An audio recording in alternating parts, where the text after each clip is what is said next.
तर छत्रपती शिवाजी महाराजांचा पुतळा हा नौदलाने बांधला होता। सोसाट्याच्या वाऱ्यामुळे पडलेला हा पुतळा लवकरात लवकर उभारू असं मुख्यमंत्री शिंदेंनी म्हटलंय। बघूया।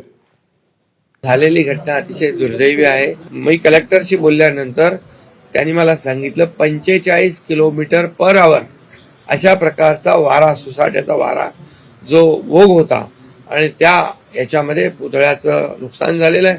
हे छत्रपती शिवाजी महाराजांचा जो काही पुतळा आहे पूर्णाकृती हा पुन्हा दिमाखामध्ये तिथं मजबूतीने उभा करण्याचं काम आम्ही करू। अतिशय दुर्दैवी घटना झालेली आहे आणि याची पूर्णपणे इन्क्वायरी झाली पाहिजे।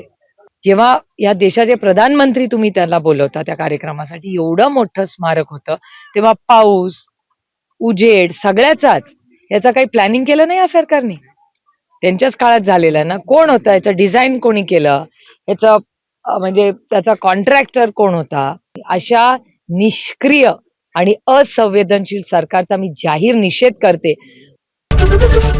एबीपी माझा, उघडा डोळे